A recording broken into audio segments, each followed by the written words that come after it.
মৰমৰ ছাত্ৰ-ছাত্ৰীসকল তোমালোকৰ বহুতে মোক কৈ আছা যে বহুদিন হ'ল আপুনি আমাক সাধু কোৱা নাই, কাহিনী শুনোৱা নাই। গতিকে আজিৰ ভিডিঅ'টো মই এটা অকণমানি কাহিনীৰে আৰম্ভ কৰিব খুজিছোঁ।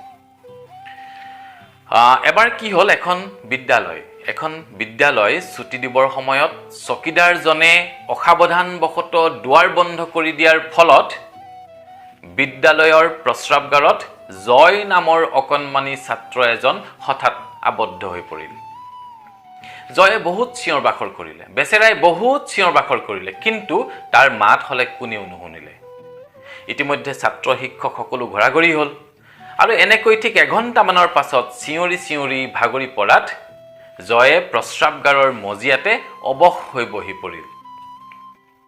তেনেতে বাহিৰৰ পৰা বন্ধ দুৱাৰখনত টুকুৰিয়াই কোনোবাই সুধিছে, ভিতৰত কোনোবা আছা নেকি? মাতটো শুনিয়েই জয়ে গম পালে যে সেয়া বিদ্যালয়ৰ গেটত ৰৈ থকা আন এজন চকীদাৰৰ মাত।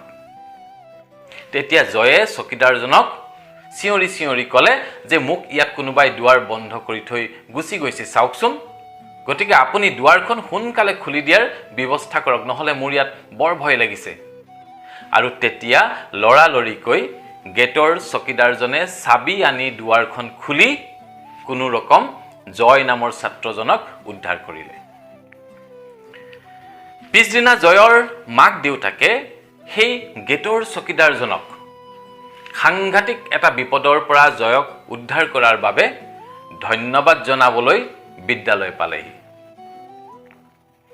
বিদ্যালয়ৰ অধ্যক্ষয়ো গেটৰ চকীদাৰজনক সাৱটি ধৰি ধন্যবাদ জনালে আৰু লগে লগে অধ্যক্ষই চকীদাৰজনক সুধিলেও, তুমিতো গেটত থকা চকীদাৰহে, তোমাৰ কাম বিদ্যালয়ৰ গেটত, কিন্তু তুমি কেনেকৈ গম পালা যে বিদ্যালয়ৰ ভিতৰত, তাকো প্ৰস্ৰাৱগাৰত জয় নামৰ ছাত্ৰ এজন আবদ্ধ হৈ আছে বুলি?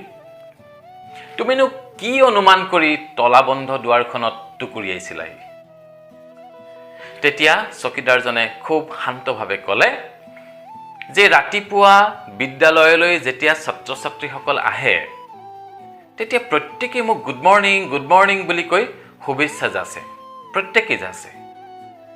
কিন্তু বিদ্যালয় ছুটিৰ সময়ত ইমানবোৰ ছাত্ৰ ছাত্ৰীৰ মাজত মোক মাত্ৰ এজন ছাত্ৰইহে থেংক ইউ বুলি কৈ ঘৰলৈ যায়।